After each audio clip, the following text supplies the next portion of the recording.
आज आपण वाळवा तालुक्यामध्ये रताळ्याचा प्लॉट आहे. एक प्रगतशील शेतकरी साहेब आहेत समोर आपल्या व्हिडिओमध्ये. त्यांच्या प्लॉटवर आले. आता त्यांचं नाव, गाव, पत्ता सगळं आपण ऐकून घेऊया. साहेब नमस्कार. नमस्कार साहेब तुमचं नाव आणि पत्ता सांगा. नाव संग्राम पाटील, वशीगाव, वाळवा तालुका, सांगली जिल्हा. अरे वा.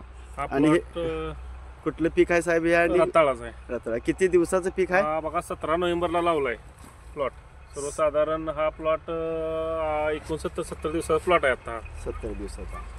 आणि आतापर्यंत तुम्ही तुमच्या हिशोबाने सगळी ट्रीटमेंट ह्याला केलेली आहे? हो केली. आपण व्हिडिओला सुरुवातमध्ये बघितलं तर त्याची साईज मला वाटते आपल्या अंगठ्याच्या आसपास आहे. अंगठ्या आसपास आहे. अंगठ्याच्या आसपास आहे आणि संख्या सुद्धा भरपूर आहे. संख्या आहे भरपूर. रताळ्याची. ह्याच्यानंतर आज तारीख साहेब किती आता? आज 25 जानेवारी. 25 जानेवारी 2025 म्हणजे उद्या 26 जानेवारी प्रजासत्ताक दिन आहे. उद्या मग ह्याला पहिला स्प्रे करायचा आपल्याला आपल्या मार्गदर्शनानंतर, बरोबर. त्यानंतर स्प्रे नंतर परत एक ड्रिंचिंग करायचं आणि त्याच्यानंतर तिसरं ड्रिंचिंग. या तिन्ही ट्रीटमेंटवर आपलं पीक निघून जाणार. समजा आमची ट्रीटमेंट, माझी ट्रीटमेंट मी तुम्हाला जे सांगतो ती नसती तर तुमचा अंदाज किती आहे की या 60 गुंठ्याच्या प्लॉटमध्ये किती मटेरियल निघेल? आम्ही बघा सर्वसाधारण 10 टनाचं टार्गेट ठेवलंय. टार्गेट 1.5 एकराला. 1.5 एकराला. मी आज व्हिडिओमध्ये साहेब तुम्हाला सांगतोय ते जवळजवळ आपलं 15 टनाच्या जवळ आपल्याला हे मटेरियल निघणार आहे. मी व्हिडिओमध्ये बघून सांगतोय तुम्हाला. फक्त ह्या 2-3 ट्रीटमेंटवर आतापर्यंत तुम्ही चांगलं त्याला जपलंय, चांगलं केलंय, त्यात काही शंका नाही. फक्त तुमचा खर्च जास्त झालाय. मी जे आता तुम्हाला ट्रीटमेंट सांगितली त्यातले जर लक्षात असेल तर सांगा. एक स्प्रे मध्ये काय घ्यायचं आपल्याला? हे वारुळाची माती, परत दूध, गुळ हे ड्रिंचिंगला घ्यायचं. आणि मला वाटतं हे ॲग्रो बुस्टर हे बाटले. म्हणजे हे किरकोळ गोष्टी करून आपल्याला ह्याला तुमच्यापेक्षा एक 1.5 पट आपल्याला उत्पादन वाढवायचं. साधारणतः स्प्रेला आपली सुरुवात कधी होईल? स्प्रेला तरी 28 तारखेला. 28 तारखेला म्हणजे आज 25 तारीख आहे. 1-2-3 दिवसानंतर दिवसाची लाईट असते, पाणी बिणी करून सुरुवात होईल. परत एकदा आपल्याला मी व्हिडिओमध्ये महाराष्ट्रातील, भारतातील सर्व शेतकऱ्यांना दिसावं म्हणून ते आत्ता रताळ्याची जी साईज आहे त्या व्हिडिओमध्ये आपल्याला परत एकदा दाखवतो. आणि साहेबांचं तुमचं धन्यवाद. पुढचा व्हिडिओ आपला हार्वेस्टिंग दिवशी होणार आहे. त्यामुळे किती फरक पडला, काय काय झालं 100% सगळ्या शेतकऱ्यांना बघायला मिळेल. धन्यवाद. नमस्कार शेतकरी बांधवांनो. आज आपण मिशन ऑर्गॅनिक इंडिया 2030 अंतर्गत महाराष्ट्रात आणि पूर्ण भारतभर जे आपण अभियान चालवतो त्या अभियानाअंतर्गत संग्राम पाटील साहेबांच्या या रताळ्याच्या प्लॉटवर 2 महिन्यापूर्वी म्हणजे 25 जानेवारी 2000 पूर्वी आपण हजर झालतो आणि साहेबांना एक ट्रीटमेंट सांगितलेली आहे मिशन अंतर्गत. आणि 2 महिने साहेबांनी ट्रीटमेंट केली.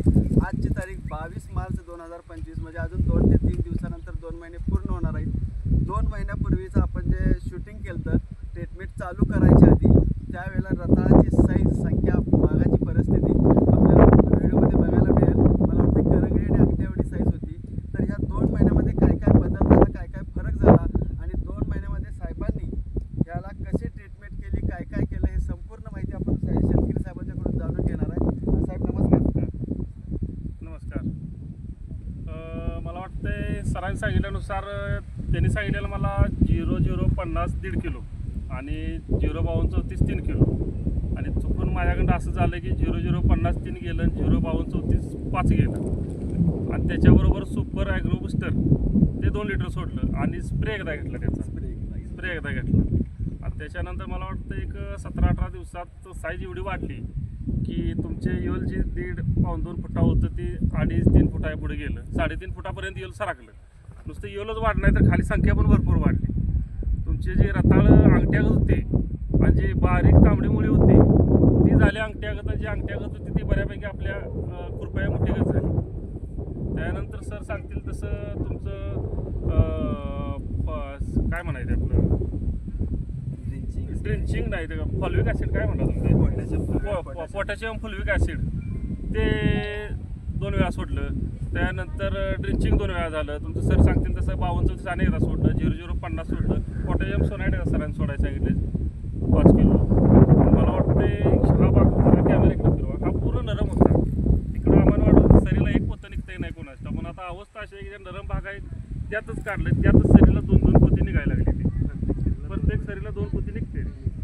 सर्वसाधारण आम्ही धरलेलं टार्गेट मी सरांना म्हणाल मला 10 टन तर अपेक्षित आहे.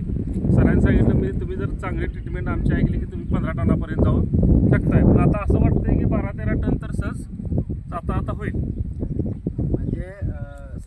साहेबांनी जे आता आपण सगळं ऐकलं की साहेबांना जी ट्रीटमेंट सांगितलेली ती सगळी झाली. मला वाटतं सगळी संपूर्ण झाली नाही, थोडी काही नाही त्यातलं ओनिटॉन तुम्ही सांगितलेलं. म्हणजे थोडी ट्रीटमेंट बाकी राहिली. ओनिटॉन म्हणजे कसं झालं, काढायची होती तुमची महाशिवरात्रीला, व्यापाऱ्यांनी सांगितलं आता काढूया, आणि अचानक दर खाली आल्यावर ते म्हणले आठवड्यानं काढूया. असं करत करत 1 महिना लांबलं पुढं. अरे वा, छान. तरी सुद्धा साहेबांचा अंदाज आहे 12 टन. मी अजूनही सांगतो, मला कॉन्फिडन्स आहे 15 टन माल निघणार आहे. पूर्ण व्हिडिओ झाल्यानंतर परत ज्या दिवशी मालाचं वजन होईल त्याची पावती या व्हिडिओच्या शेवटला सर्व शेतकरी बांधवांना दाखवली जाईल. मला फक्त संग्राम पाटील साहेब, आपण ह्या ट्रीटमेंटला जे मार्गदर्शन तुम्हाला केलं गेलं आणि हे जे बदल झाले जमिनीमध्ये आणि पिकामध्ये, किंवा तुम्ही म्हणताय 10 टनाचं 12 टनापर्यंत जाईल, म्हणजे 2 टन तुमचा कॉन्फिडन्स आहे, माझा अति जास्त आहे. तर ह्या सगळ्या गोष्टीला तुम्ही समाधानी आहे का? समाधानी आहे, 100% समाधानी आहे. बरं, आता तुमच्याकडून मला वाटते भारतातील सर्व शेतकरी बांधवांना आपल्या मिशनबद्दल आणि आपल्या कन्सल्टिंगबद्दल एक सल्ला तुम्ही काय सांगणार? माझा सल्ला एवढाच आहे की सरांचं जे ट्रीटमेंट आहे, सुपर ॲग्री बुस्टर किंवा कमी लागवड आणि तुमचं ऑर्गॅनिक शेती जास्त, खरोखर 1 नंबर सल्ला आहे तो माझा. मला वाटतं सरांनी सांगितल्यापासून पहिला जो खर्च केला होता तो मला वाटतं मी एक 10-12 हजार लागवडीला केला होता. सरांच्या सान्निध्यात आला मला वाटतं एक 3-3.5 हजार फक्त खर्च आला असेल, म्हणजे निम्मा कमीत निम्मा. कमी. 3.5च शेवट, त्यावर नाही, निम्म्यापेक्षा कमी आला. दुप्पट वाढलं. जेवढं अपेक्षित आहे त्यापेक्षा 1-2 टन वाटतंय. आता सरमध्ये 15 टन झालं तर मग काय सगळ्यांना पेढ वाटतो. ठीक आहे. सर सगळ्यांना पेढे देणार आहेत. मी परत एकदा सांगतो की सर पेढे 100% देणार आहेत. आपण हे जे आम्ही थांबलो हे ढीग आहे, म्हणजे ऊन लागू नये म्हणून आपण याला ते झाकलेलं आहे. तर हे असं रताळ्याचे ढीग आपण व्हिडिओमध्ये सगळं फिरून बघितलं तर हार्वेस्टिंग चालू आहे, परत पोत्यात भरायचं काम चालू आहे, व्यापाराकडे द्यायचं काम चालू आहे. आज एक 20-25% बाग काढलेली आहे, राहिलेली ती 70% 20% असेल, 25 पण नाहीच. 20% काढलेली आहे. बाकीची राहिलेली जी बाग आहे ती मला वाटते 2 दिवसात पूर्ण निघेल, आणि निघाल्यानंतर बाकी सर्व शेतकरी बांधवांना 100% व्हिडिओ बघायला मिळेल.